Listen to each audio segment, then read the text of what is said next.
switched laptops, so we can mute the camera, but we're good now, right? Can you hear me? Boom. That's it. We did it live. Figured it out. So I practiced my sign language just a little bit, but I'm super slow. So I'm excited to be back and want to welcome in Jacob and Alex for our next session. Hey, Alex. Hey, Jacob. Hey there. I was just thinking that I need to brush up on my sign language. Do you know it too? No, I don't. Oh, that's fine. I know enough to be distracted to try to read it, but otherwise can't speak it so well. So thanks for joining me. Next session on Karpenter, which I can't wait for everyone to see the demo because I think Karpenter is super cool. But first, Alex, go ahead and introduce yourself. Tell me what you do here at AWS and what you're working on. Yeah, no, absolutely. So my name is Alex Kestner. I'm a senior product manager with EKS, and I focus primarily on all things that are compute related for EKS. Karpenter and cluster autoscaling is obviously a part of this, and so really excited to be here today to tell you a little bit about the project and share a demo that Jacob will be presenting. Hi, my name is Jacob Gabrielson. I'm a senior principal here at Amazon, and I'm working on Kubernetes scaling and performance. And in particular, I'm one of the folks working on Karpenter. So I'm looking forward to demoing it shortly. Yeah, so we'll get started with a quick deck just to refresh everyone's memory. If we can bring that in, perfect. Let me see if I can fix the ratio there. There you go. That's good. Hey, look at that, doing it live. So we're going to talk about Karpenter today. Really excited. Again, I'm Alex Kestner, joined by Jacob Gabrielson. So one, just kind of very quickly give a sense of what we're going to talk about. Make sure that everyone will stick around for the demo because that is definitely coming later and it is going to be far more interesting than my deck. But we're going to talk a little bit about cluster autoscaling with Kubernetes, the Karpenter demo, and then going to be happy to take some questions. Justin, feel free to interrupt me if there's good questions coming in the chat. I'd love to tackle them as they come in. So I think I want to start a little bit by talking about what Karpenter doesn't try to address. So Kubernetes autoscaling can mean a handful of different things. There's a few different paradigms for autoscaling on Kubernetes. And so I want to kind of really make it clear what part of this ecosystem Karpenter plays in. So everyone here is probably familiar with the various pod autoscaling solutions.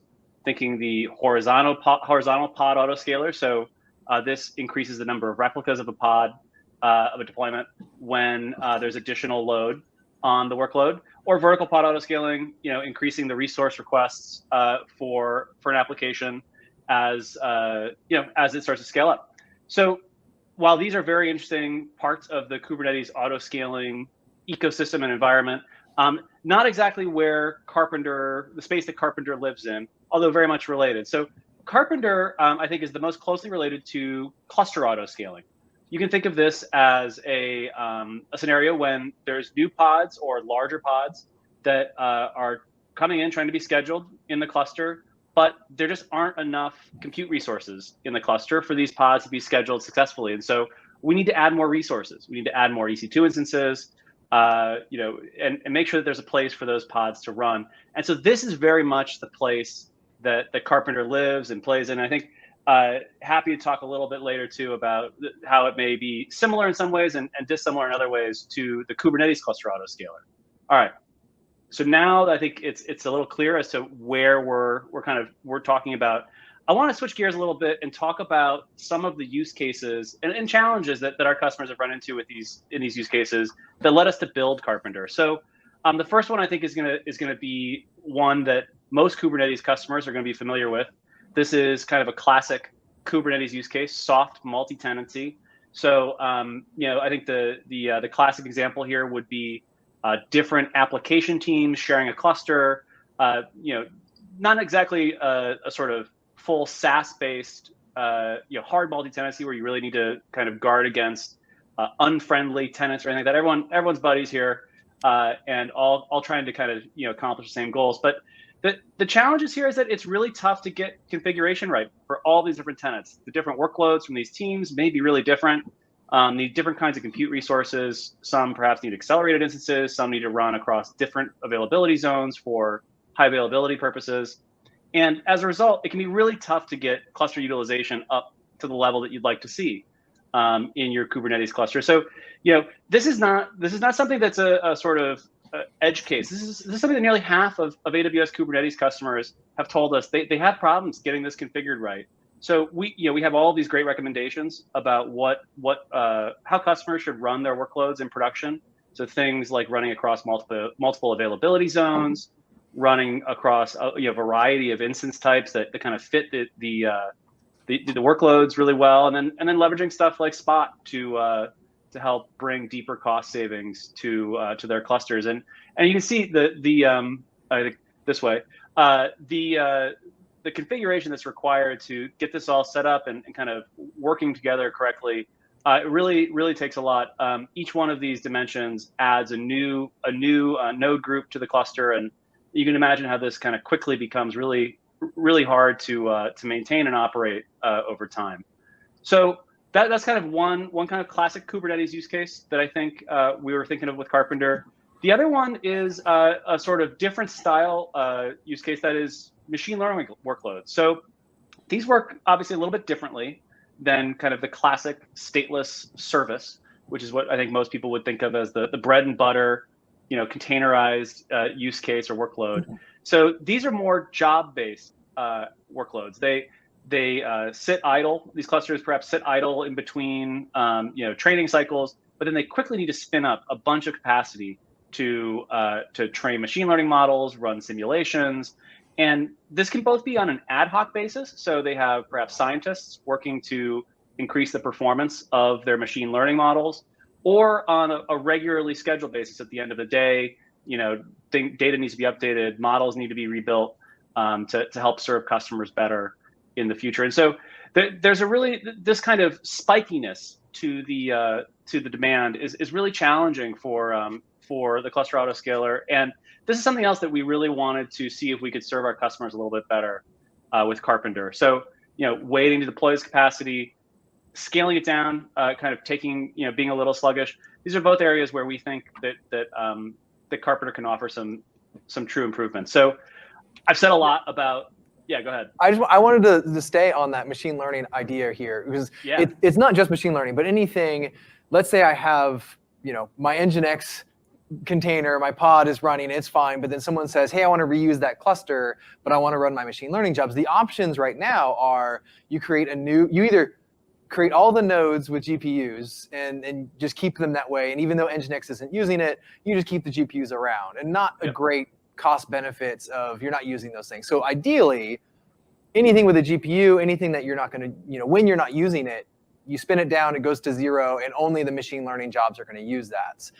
Right now, if you're using Cluster Autoscaler, you either run multiple Cluster Autoscalers targeted to autoscaling groups, or you configure it to a single Cluster Autoscaler to multiple autoscaling groups, whatever your node groups are, which is exactly to your point of this gets complex. Once I have 2 or 3 jobs that need different sized nodes, different requirements on the nodes. If I have Graviton 2 instances and standard Intel based or GPU, that does get really complicated, whether you're trying to split that up at a node group level with multiple cluster autoscalers or separate clusters, or a single cluster autoscaler. So yeah, I just wanted to dwell on that a little bit, because that's where that complexity lies in, and that's what Karpenter is really trying to solve.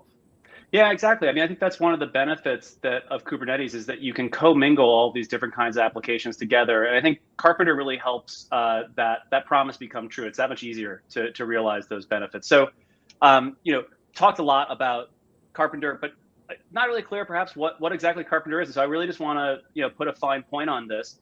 Karpenter is a new open source and flexible high performance Kubernetes cluster autoscaler. So key things here that I think are really, really differentiating about Karpenter. Karpenter picks the compute resource that's best suited to your workload. So your workload, for example, needs GPUs. It'll spin up GPU-based instances, ensuring that there's no additional configuration that's needed to be done, saying, hey, at some point in the future, I may need GPUs. Please, make sure that's possible to launch in the future. Obviously, adds and removes these resources as needed.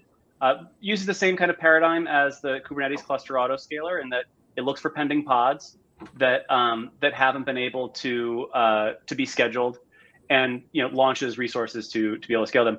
I think the final piece here is that we've built Karpenter in a way that will allow it to remain performant even at and beyond the limits of Kubernetes itself. So as we start to look at larger and larger Kubernetes clusters, that we really have built Karpenter so that it can scale to that size and continue to be as quick as it is, in more modestly sized clusters. So, I think just to kind of highlight the difference between the kinds of configurations that we're talking about, the flexibility and simplicity here, I think, really shines through when you do want to follow all of these best practices. So multiple availability zones, bunch of different kinds of instances, spot and on-demand capacity types.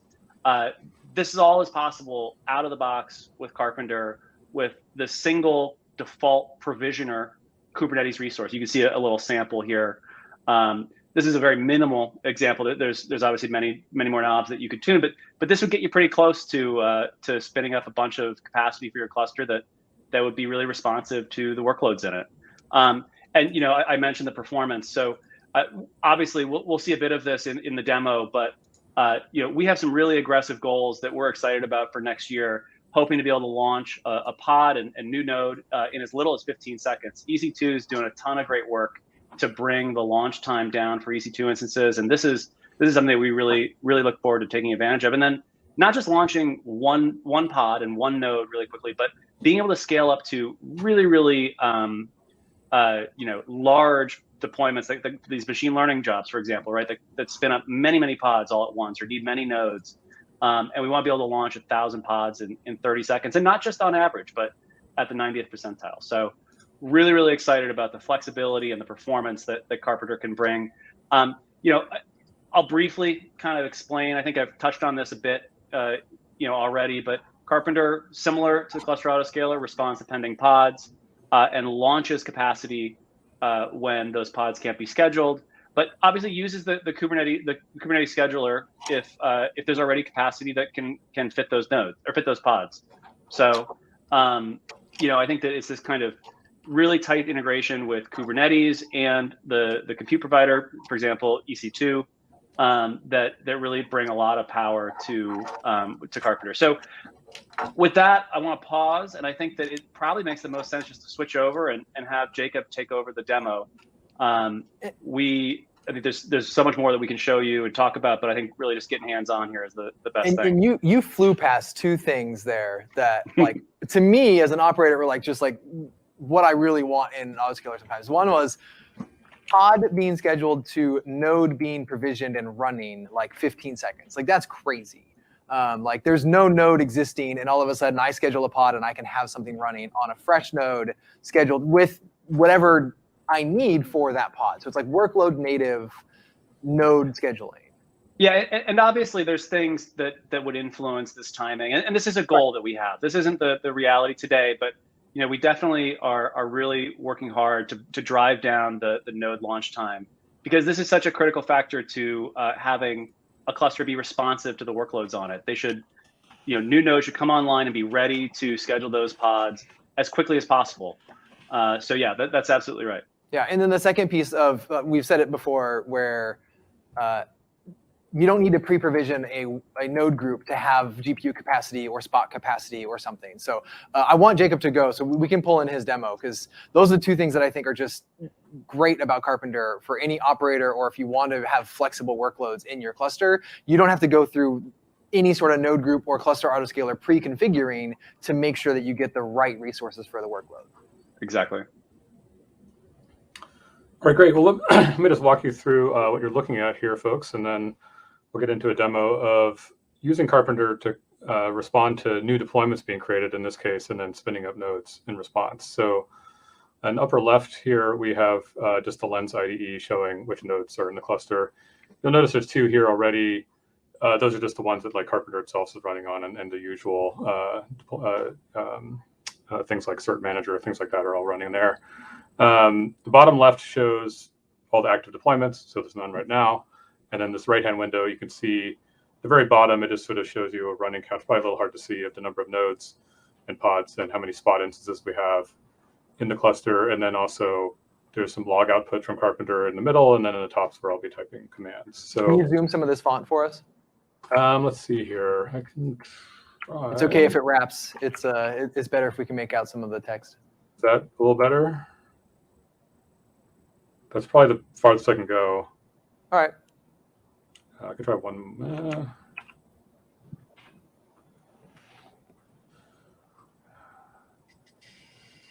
We'll just have to leave it at that. Okay. First thing I'm going to do is just show what it's like to create a provisioner. So here I'm configuring. You always have a cluster name and some endpoint that you need to configure nodes with. And then I've already created this provisioner, but I'll just show you what it's like to create one. As you can see, it's already there, but pretty simple stuff. This one actually will launch both architectures, AMD and ARM, and also supports both on-demand and Spot. And if you have another team that wants to use a different provisioner, for example, with different rules, you can do that. So here I'll create another one. Again, this one already exists, but the same command would work. And if you notice here, there's this taint here that only allows this sort of team one to actually use nodes created by this provisioner. So it's definitely something you can do. And now we'll start creating some deployments, just with 0 pods in them at first. So here's one that will require AMD 64 nodes. And here's another one that will require. I don't see where you're typing right now. Yeah, sorry. I'm just pasting stuff from another window. Okay. Yeah, so it's in this upper right-hand corner. Okay. This one creates ARM64 instances, and you can see at the bottom left that deployments exist as I'm creating these. Here's another one that will create Spot instances. So here you can see there's a node selector that is requesting Spot. And as Alex mentioned, you don't have to sort of pre-configure Karpenter to know about GPUs. So here's another deployment. As you can see, the pods here want, in this case, Neuron GPUs. So you can just put that in the pod spec. You don't need to tell Karpenter in advance.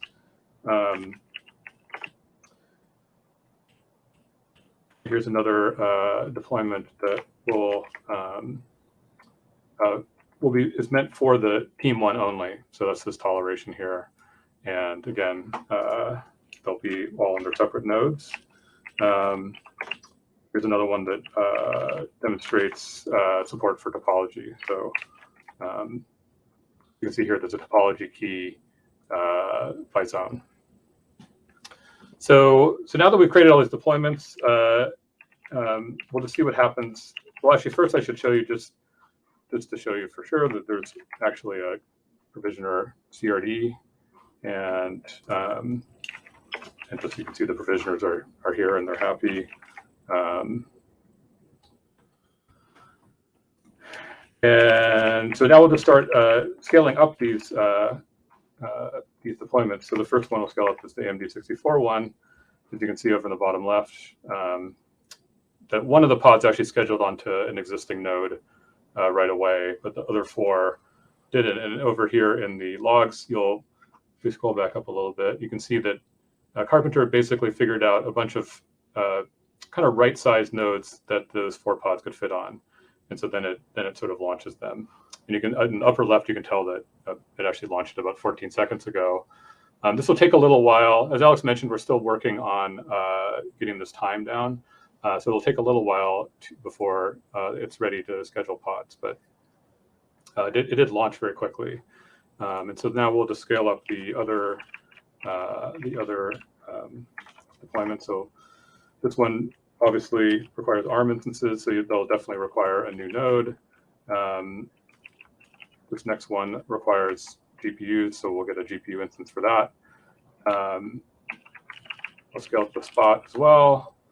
As you can see, scrolling by, the provisioner keeps finding nodes that, or instance types that satisfy the constraints of this node. So here, For example, you can see that it found a bunch of graviton instance types for the ARM deployment. This one will make a spot request, of course, as the name suggests, and we'll also scale up the deployment for team 1. And lastly, we'll also scale up the deployment that requires a topology thread.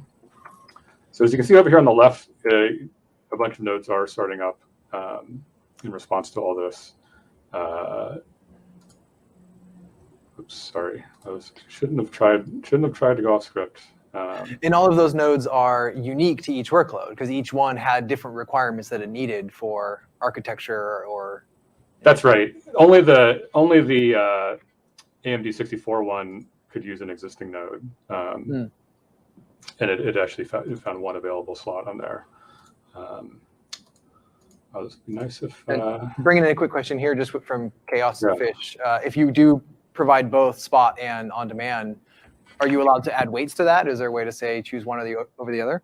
So this is a really exciting feature that we launched in the most recent release, which I'll happily talk a little bit about after the demo. But in V0.4, we add support for node affinity. And this is how we would suggest customers kind of model this spot preferred on-demand fallback use case, which I think is the basis of the question, is that it'd be great to just use spot if spot's available for what I need.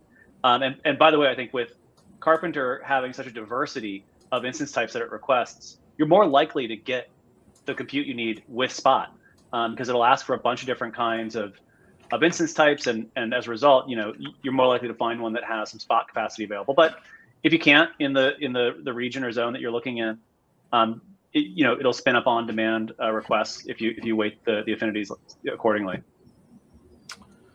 So since a little crash there with Lens, I'm just showing you the nodes getting ready here. As you can see, most of them are ready now. A few of them, I think one is left. So, of course, another question is that we get all the time is, well, what happens when I'm not using my nodes anymore? So, for example, let's say that let's say that these ARM tasks were maybe jobs that have all finished. What would happen to that ARM instance? So we can just sort of see what happens. As you can see, well, hopefully in a second here. So you scaled that the ARM deployment back down to 0. Yeah. The pods will terminate, but the node exists. Yeah. So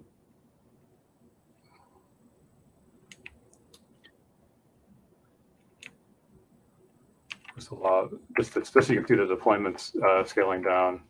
The ARM 64 one is down to 0 now,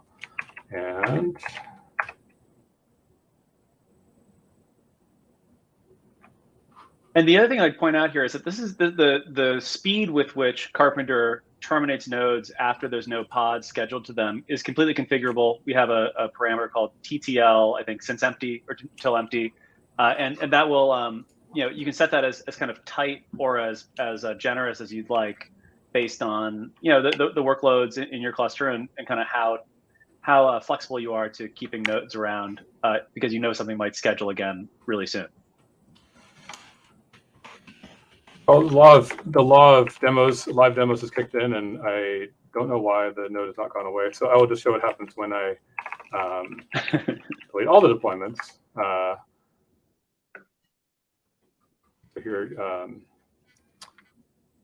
you can see that the controller is noticing some of these nodes are empty now, and it's adding a TTL to them to terminate them. So the node drains, and then Karpenter says, "Hey, nothing's running over here."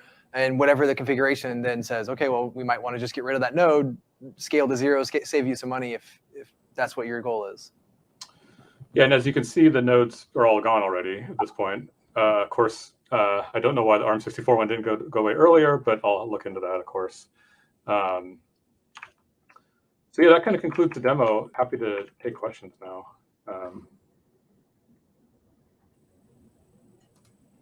Yeah, and Justin, I think it'd be great to talk a little bit about the roadmap for Karpenter, the community that we're starting to build here. So we're really excited. This fall, we have a couple of really major milestones for Karpenter. So we just cut 0.4, which has a ton of exciting features. node affinity, like we were just talking about in the spot and on-demand kind of use case, as well as topology spread, which Jacob just demoed. This is in addition to a number of features. If you haven't looked at Karpenter since the last KubeCon in the spring, we had a v0.3 release in July, v0.4 now, tons of features. Definitely check out the GitHub and have a look at the releases there. So beyond kind of all of these exciting features that we're adding to Karpenter, and you can see in the 2022 roadmap, there's even more that we're going to be investing in next year. Later this fall, we're going to be we're going to be kind of certifying Karpenter. I don't want to say a 1.0 release because I think it's early days for Karpenter. But we're going to be recommending to customers take a dependency on Karpenter, use it in their production clusters. And the reasons, in addition to all these features that we think customers will be really excited about, that we'll suggest that customers use this in production, is that we're going to be conducting rigorous scale testing against Karpenter. We're going to actually publish the results of these scale tests so that you could, and as well as the code used to generate them, so that you could run in your own environments. And I think that this is kind of the where the rubber meets the road for us, right? We'll be running these tests, showing how well Karpenter performs at scale, as well as offering support for Karpenter running in EKS clusters on AWS. So, this is something where I think you should feel comfortable to, use Karpenter in production, knowing that AWS support will be there. You can cut us a ticket and get to the support teams or to us if need be later this fall. So we're really excited about both of these releases. Yeah, it sounds great. And that actually, some of this roadmap touches on a question I saw earlier. I'm trying to find it right now about EBS volumes. There it is. If Karpenter is supporting spinning up and saying, I have EBS volumes, which are AZ, per AZ, is it possible for Karpenter to pick which node to scale or which AZ to scale, or add an EC? I guess it's not there's no auto scaling groups at this point. It's just EC2 instances. So where to land that EC2 instance based on the EBS volume? Yeah, so this is definitely on our roadmap for next year. I think it really will help enable the kinds of machine learning use cases that we were talking about, where often data has to move around, or even stateful workloads. For example, running databases or other things that require other workloads that require storage to travel with the applications in the pod. So I think the other one here that I would really want to highlight, which I think maybe reads a little opaque on the slide, is cluster capacity optimization. So all of the stuff that we've mentioned earlier around Karpenter choosing the kinds of instances that your workloads need, scheduling them based on their scheduling constraints, and doing it all really quickly is kind of just the first phase of Karpenter. The next phase that we imagine here is that Karpenter can continuously look for ways to optimize the efficiency of your cluster over time. So by maybe scaling down nodes that are underutilized, you could define a threshold perhaps, or by rescheduling pods to group them together onto larger nodes, lowering that daemon set overhead and the kind of Kubernetes system tax, so that your cluster can be both more efficient from a performance perspective, but also from a cost perspective. And this is going to be a big theme for us in the beginning of next year. That's really cool that we'll be able to continually look at the workloads, because as workloads come and go, as they scale up and down, a lot of times you get underutilized nodes. You get nodes that maybe aren't the right pick for the workload just because they scaled up. And so that's a great point, that we'll be able to look at those over and over again with Karpenter and keep reevaluating that depending on what what your cluster's goals are. If it's minimize costs at all, at all costs, like, okay, we'll delete nodes faster, or if it's optimized to, everything should be 80% CPU, we can figure that out too. Yep, exactly right. Obviously. Oh, sorry. Go ahead, Justin. I was just saying, last question that I saw in the chat was you mentioned production readiness, and just want to bring this up is if someone's running cluster autoscaler, you say that at this next milestone, you think that late Q4 it'll be ready. Karpenter will be ready to say, yeah, you should swap out cluster autoscaler. Karpenter can now take the place to scale your nodes in the cluster as needed. Yeah, so I think that the way we see people switching or using Karpenter over the longer term is that at the beginning, customers will start to migrate portions of their clusters over to, or maybe individual clusters over to Karpenter, especially if the scaling characteristics of those workloads really fit nicely with the value proposition that Karpenter provides. So really spiky workloads, or workloads running really, really large clusters. And then, I think there's some workloads though where the cluster autoscaler will still be the best fit. This will be kind of relatively static workloads that kind of just exist at a pretty steady state for most time, for most of the time, the life of the cluster. But I think that over time we really see Karpenter as the future of cluster autoscaling, and would hope that bears out in its adoption, that it becomes kind of the new standard. So really looking forward to making that happen. Sounds great. Anyone that's interested, check out the GitHub repo, open source project. It's making all sorts of fun new waves that I've seen for how to schedule nodes in a Kubernetes cluster. So I've been watching it closely and having fun with it. So thank you so much, Alex and Jacob, for coming.